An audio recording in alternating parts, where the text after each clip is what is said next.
Something else, but I am really excited about what we're going to walk through this morning. And I am not the perfect person to talk about money. I'm not always calm and cool when it comes to money. In fact, as I was preparing, I thought about this story from kind of the end of last year. It was November and December, and I got two different calls directly related to finances that made my stomach drop. The first had to do with our car. Our car was not a nice car, but it was nice enough for us. It was a Chevy Equinox. It had gotten us from here to there, costing a little more money than I would have liked, but it did the job. I was on my way to my parents to go hunting, and in Toma, which is literally the halfway point, my car just died. I had enough in it to get to the side of the road. I had to sit there and wait for a tow truck, which was fun, and just sat there. And we bring it into the car dealership or the automotive place, and I know nothing about cars, so I have no clue how much this is going to cost. So I go to my friendly friend of Google and put it in, and it says it's going to cost anywhere from $200 to $5,000 or more to fix my car. That's quite the range. And so the first call was about the car. A few days later, I get a call from the auto shop, and they tell me, it's not the $200 option. It was a $10,000 fix. I don't even think we paid $10,000 for that vehicle. And in my heart, I immediately jumped to, what can I do? Maybe my parents would give us a loan. Can I sue Chevy? They knew this was a problem with the engine. You can't. So I just went through all these different things of what can I do to make this right, to make this work. You know, we move on from that a little bit, decide we're going to be a one-car family for a little while. And a week later, we have the last home inspection on this home remodel project that was just awful. Took forever. We found out all this stuff that was not done correctly the first go around. And we are thousands of dollars of getting our house up to code. And we have the last home inspection. And they come in and they're like, the work done here is great. It's really good. But as I look up, I wonder if this house was a flip. And I think, yes, it was. And they say, because it looks like the work up there was never permitted either. And because you currently own the house, you're responsible for that. And we need to decide if we're going to have you do it. And so I actually received the rest of that information on another phone call. And so I'm thinking, we might have to tear up some floor, tear up the walls, and get it back to code. And the dollar signs are just going through my head of how much this could ultimately cost us. And in that, I start thinking through, who did the work originally? What if I go back to them and figure out is there a way to hold them responsible? And I found out most of the time with a person doing a flip, there's not, because they're moved on. And in that moment, there were all these things going through my head. But you know what I never did? I never just sat back and asked the Lord, hey, what do you want from us in this moment? What does it look like to trust you right now? It took time, and it took other people helping me see, like, hey, all this planning, all this thinking through what you could do is not bad, but what if you just went to the Lord first? And I wonder how many of us are like that when it comes to finances. When it comes to money, we run through all the different scenarios in our head of how we can fix it or how we can make this work or what we can do with our money, and rarely do we bring the Lord into it. And I wish it was just true like this for me in big situations, but I get anxious over small financial things. I find out that Hillary went to Target to buy something that could have been bought at Walmart, and I'm like, that's $2 more. Was it really worth it? And she tells me, yes, it's worth it to go to Target instead. But that's how my mind works when it comes to finances. I just get anxious. I get worked up. And so as we talk about money this morning, as we look at James talking about money, James is going to be very direct. And there's going to be moments where I think we want to check out from what James is saying, act like that's not for us. But I think what he has to say is incredibly insightful for us today. So we're going to continue on in James chapter 4, and we're going to go into chapter 5, and there's two sections that feel a little distinct, but they're actually connected by one phrase. And it's this phrase that says, now listen. Twice, James says, now listen, because he's about to warn us. He's about to warn the church, the people that he's writing to, about something going on. This phrase should bring up kind of the feeling in your stomach if at work your boss said, hey, can you come to my office? And as you walk into the office, your boss says, also close the door, there's something we need to talk about. At that point, your stomach drops. You think, what have I done? When James uses that phrase, now listen, it means lean in. There's a warning coming for you. And so James is about to give a strong warning about money to the church.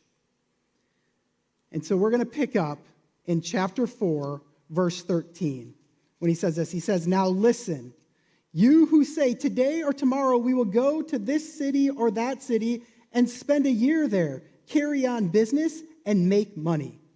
Why, you don't know even what you will do tomorrow or what will happen tomorrow. What is your life? You are a mist that appears for a little while and then vanishes. Instead, you ought to say, if it is the Lord's will, we will live and do this or that. As it is, you boast in your arrogant schemes. All such boasting is evil. If anyone then knows what is good they ought to do and doesn't do it, it is sin for them. So, James starts with this direct teaching, which this is the second time I've preached in James. The first time there was something that I had read multiple times and I missed part of it.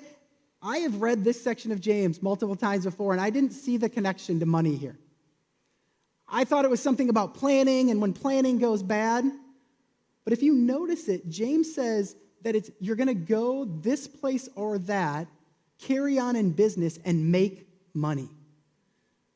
What James is talking about here, he's talking about this planning that moves from planning to trusting in yourself, this self-reliance that I'm going to plan, that I'm going to do these things so that I make the money that I want to make.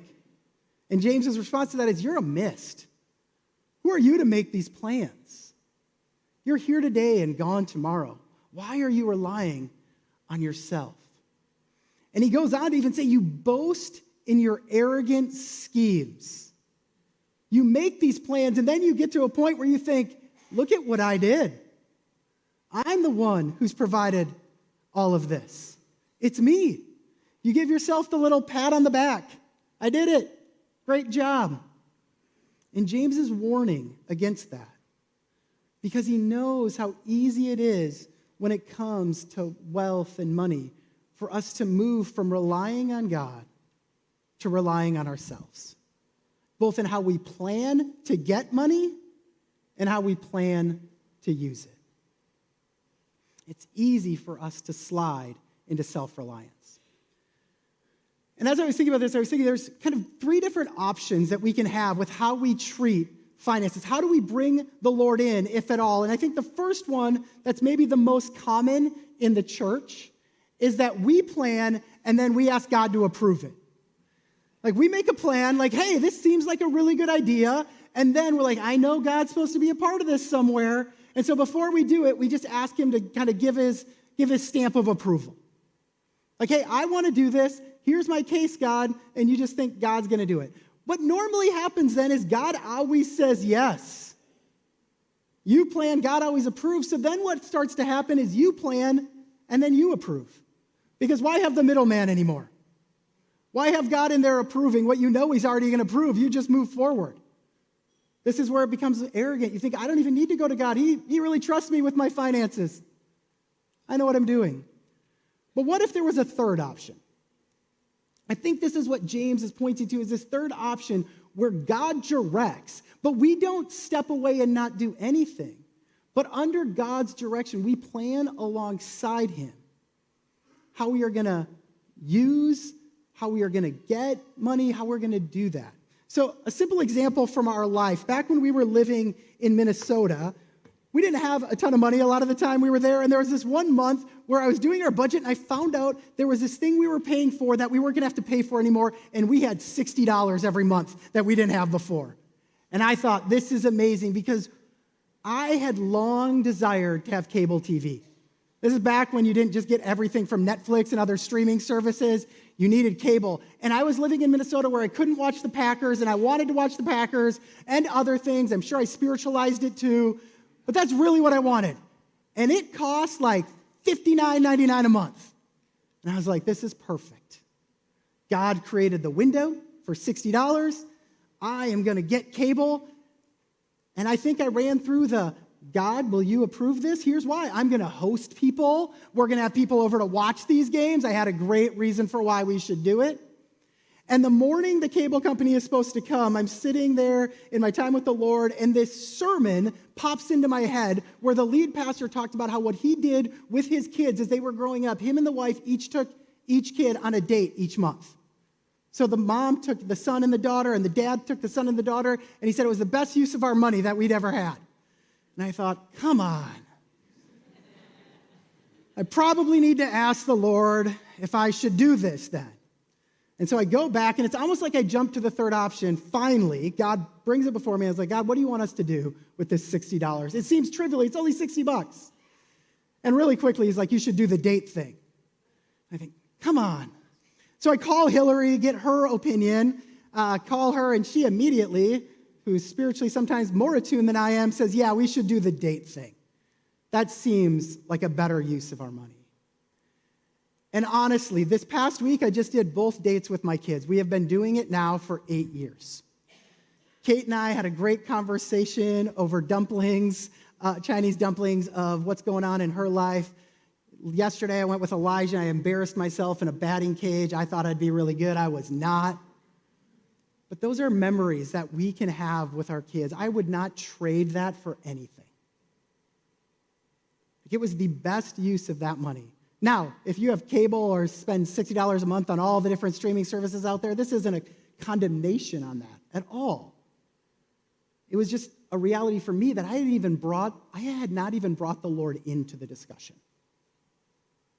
And that's what I think James is getting at here, is we need to move from self-reliance to trusting God with our finances. And to do that, we actually have to bring him into the process and let him guide it.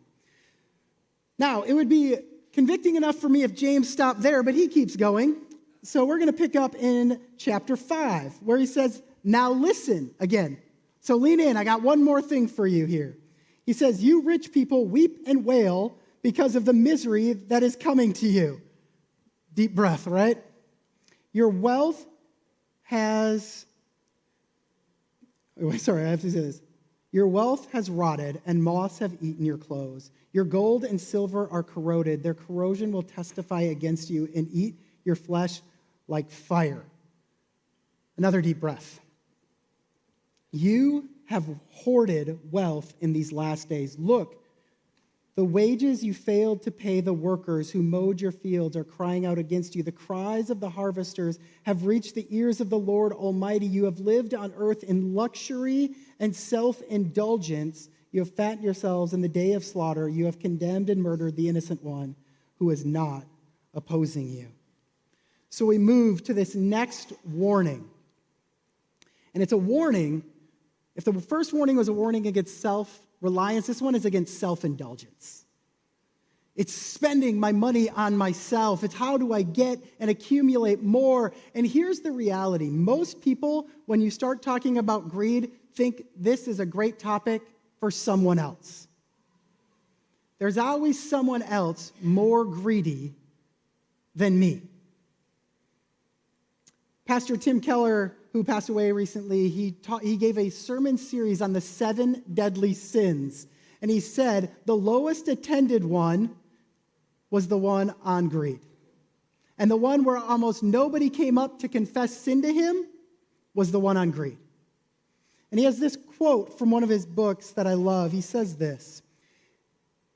He says, the Bible talks about money 20 to 30 times more than it talks about sex.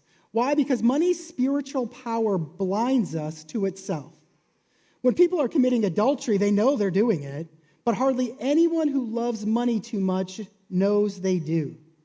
People are always confessing sexual sins, but almost no one thinks I'm materialistic or greedy.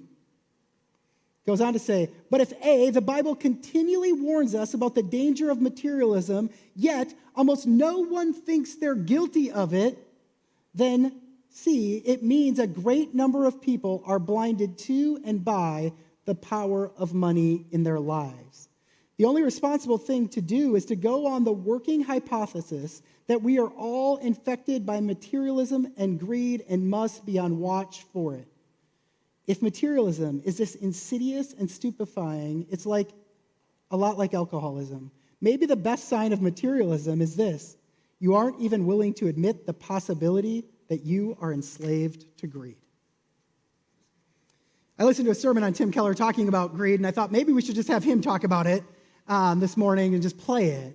But I think there's so much in what he says there. Because we can see that section in James and be like, I'm not doing any of this. I'm not a big-time landowner with all these different employees. But if you look at what James is actually calling out there in self-indulgence, first, he's calling out hoarding of wealth. He says, you who hoard your wealth. And the thing about hoarding is you can do this with a little bit of money. My kids don't have a lot of money, but they can hoard that little bit of money that they have. Or you can do it with a lot. You don't need a lot to hoard your money. And you can notice you're hoarding your money by the emotions you have when you're worried it might be taken away. When the stock market goes like this or this, what's your natural response? You can see, how do we hoard what we have in front of us? And then he talks about living in luxury. And this is easy too, because I always assume there's way more people who are living more luxurious than me. I just have to go on social media. There's people taking trips I could never afford. But at the same time, it's easy for us to pursue comfort and joy in our financial things in ways that were meant to come from the Lord. One of my best friends from college, he left after college, he went and did ministry, and we would go hang out with them every once in a while. And after like our second or third time hanging out with them post-college, it would have been about 3 or 4 years, Hillary and I left the conversation saying, did you notice they just talked a lot more about money than they ever used to? They talked about trips that they wanted to go on and this new house that they wanted to get. And we didn't think a lot of it. And then we met with them again, and the same thing happened to a higher degree. And we started to notice a correlation. The more they talked about money and the things they wanted to do, the less they talked about Jesus. The less they talked about their walk with the Lord. To the point where the last time I remember hanging out with them, all they talked about was their stuff. And he was in a process of deconstructing his faith. But it started so small. And what happened was, as I look back on it, they were finding their comfort, their joy, and all these other things now through material possessions and trips and all these things that are not bad in and of themselves. If you're going on a vacation next week, this is not the talk that's telling you you can't do that. But what they were supposed to find from the Lord, they were now finding through all these things. And Keller, in that quote, used the phrase, it's insidious. Like it's small, and it gets in there, and it almost leads us to this point of numbing us. And I think that's such a great picture of what pursuing self-indulgence can do. We don't even know it's happening. And then all of a sudden, we're in a place we never thought we would be. And what James says is it doesn't just affect us. It affects how we relate to other people. Do you notice how he talked about what this pursuit of wealth can do? It can cause you to fraud other people. Talks about not paying the laborers. Because what happens is when the pursuit of wealth becomes the end means for us, other people are either a competition to us. So think of the person at work with you who all of a sudden you talk a little less kind about them because you're both up for the same promotion. So you don't want them to get the credit for stuff. You want you to get the credit for stuff because they're a competition to you getting the position that you want to get so that you can have the money that you want to have. And that's really simple to do. So they can become a competition, but they can also just become a means to your end. They can be employees or customers you mistreat so that you make more profit. There's all these different things that can happen, that people start to lose their dignity and worth because they just become a means to our end to make more. And then James ends his section. That's where he ends it. There is not this like super exciting or really good moment where James says, but here's how you should handle your money. He doesn't do that. He actually just moves on to another thought. And if we hadn't been in James this whole time, we might be left wondering, what was that all about? Is he saying there's no real hope here? There's nothing we can really do with our wealth and finances? Is he just saying all money is bad? Well, the answer is no, because if you remember, we said multiple times that James is a circular book, where James will bring something up, he'll go on for another chapter, and then he'll start talking about something else, referencing something he brought up earlier. And we may have missed it, but in chapter 2, James talked about money in a different way. He talked about a better way for us to handle our money when he started talking about faith and works, or works, faith and deeds. And he said that these are the things that help us see where our faith is at. If you look at chapter 2 of James, this is what he says when he's talking about faith and deeds. He says, suppose a brother or a sister without clothes and there's a brother or sister without clothes or daily food. If one of you says to them, go in peace, keep warm, be well fed, but does nothing about their physical needs, what good is it? In the same way, faith by itself that is not accompanied by actions is dead.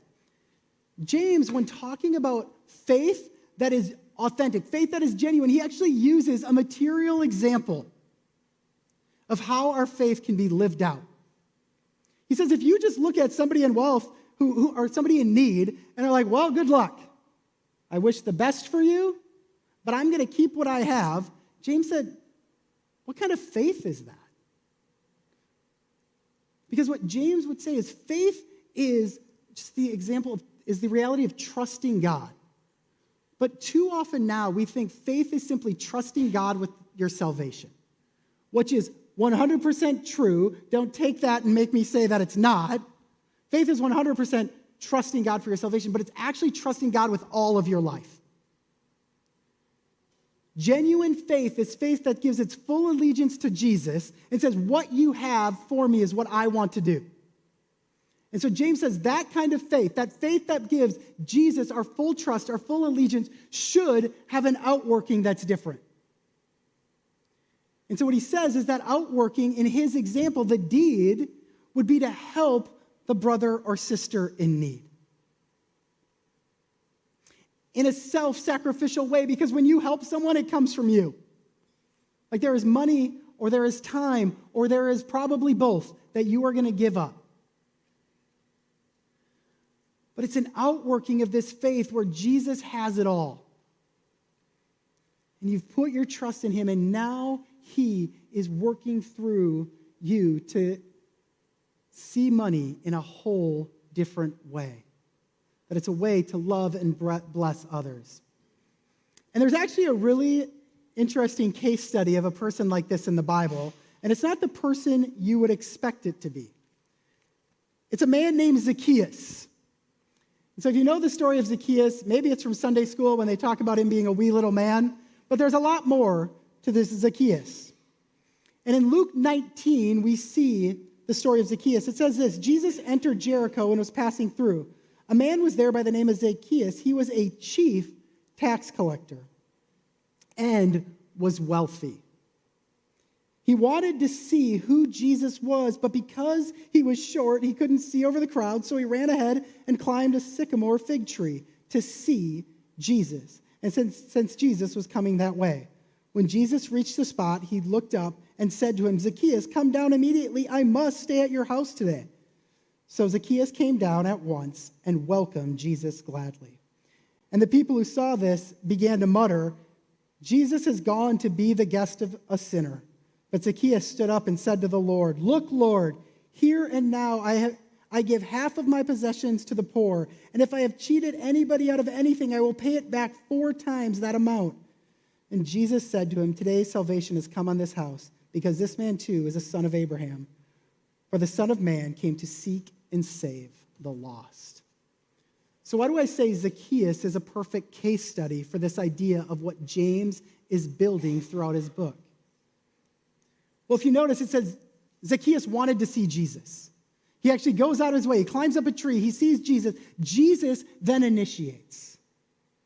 He welcomes him in. Zacchaeus, who would have been thought to be so far outside of what Jesus should have done, Jesus, in his words later, came to seek and save the lost like Zacchaeus. And so he welcomes Zacchaeus in.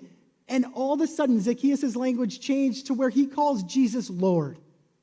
All of a sudden, he moves in this short instance to saying, "Jesus, you are my master. You are my Lord." That phrase signifies trust and reliance and obedience. Zacchaeus, in a short moment, has trusted that Jesus is his Lord. And did you notice the almost instantaneous outworking of that faith in Zacchaeus' life? This man of great wealth, he says, "I'm going to give away half of what I own to the poor." That is above and beyond what we often think of as the tithe, like 10%. Zacchaeus blows that out of the water. He said, "I will give half of what I have." And he says, "If I cheated anyone, I will give them 4 times what I cheated from them." That's on top of what the Old Testament would have called Zacchaeus to. It was over double what the Old Testament would have called him to. Because in Zacchaeus, what we're seeing is that when someone's life is transformed or redeemed by the gospel, it redeems our view of money. Completely transforms it. You have someone who in that moment would have been hoarding their wealth. Zacchaeus would have been overtaxing people to get more. And in one interaction with Jesus, everything changes. His whole view of money and how he uses his money. You see, Zacchaeus feels like a cute story that we think, wow, look at how Jesus met that guy who was on the outside. But it's also a challenge to us. Because if someone who is a tax collector, frauding people, doing all this stuff in one interaction with Jesus is going to have a whole redeemed view of money, what should be true of us who've been in the church for a while? How should we view money? And I think it challenges us to think of how much of our view of finances and wealth come from the broader culture and how much comes from Jesus himself. Because it's really easy to sprinkle a little Jesus on the cultural value of money and think we're doing it right.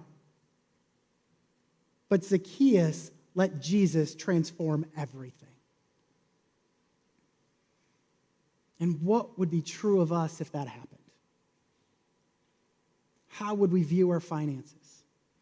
You see, last week, Brian, when talking about desire, he said desire is neutral. And I would say money is neutral. Planning around your money is neutral. Those things can be good or bad, depending how we do it. They can be such a blessing, though. There are countless examples of people who use their wealth in ways to bless others, big and small. I could share stories from people in this church who do that. Because when it's used rightly, stewarding the resources, the gifts that God has given us in finance is a beautiful picture to the outside world. Our money is a gift from God. It's something he has given us that we get to trust him, that we get to move away from self-reliance and trust him with what we could do with it. And we move away from self-indulgence and thinking, how can it benefit me, to how can it bless those around me? How can I use it to honor the Lord? And like so much of James, there's not this practical application. There's not the 3 steps to financial stewardship that comes from James. But I think it is a great principle that he gives us. that it's found in self-sacrifice. That we can see our relationship with money with the deeds of how we use it. But we live in a God who's not condemning us. If we have used it wrongly, we can go right back to him, who wants to help us. Even in my example of cable TV, I didn't want to go to him with that. But he was so sweet to me, and it's been one of the best decisions. And that's small. So even if there's conviction, you've got a God who loves you, whose grace is abounding, and who wants to work alongside you to see that wealth and finances, to see that be used for his glory and his kingdom. Let me pray. Jesus, we thank you so much that you trust us even to use wealth in a way that honors and brings glory to you. We thank you for the ways that time and time again we see that you are our provider, and that you challenge us to see how that can be used in a way that moves your kingdom forward. Amen.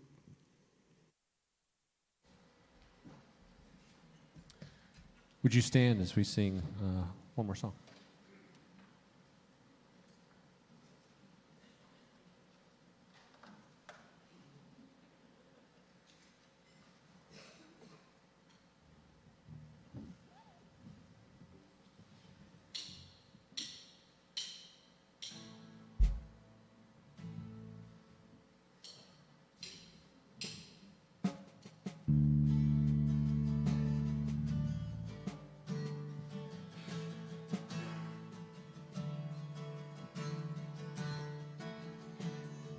Come, thou fount of every blessing, tune my heart to sing thy grace.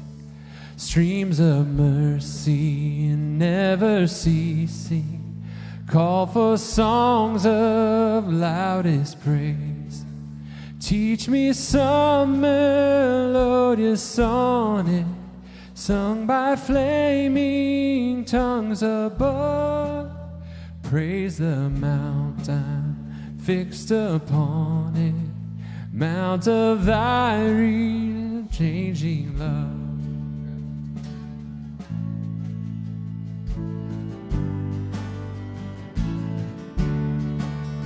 Here I raise my Ebenezer, hither by thy help I've come, and I hope by thy good pleasure safely to arrive at home. Jesus saw me when a stranger, wandering from the fold of God.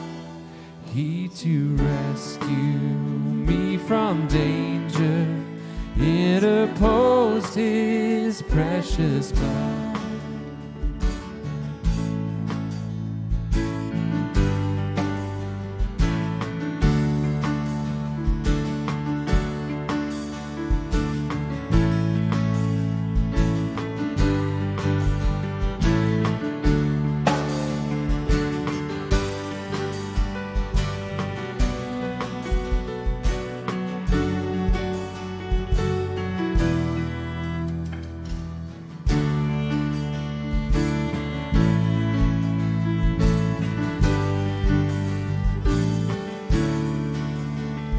To grace, how great a debtor daily I'm constrained to be. Let thy grace, Lord, like a fetter, bind my wandering heart to thee. Prone to wander, Lord, I feel it, prone to leave the God I love. Here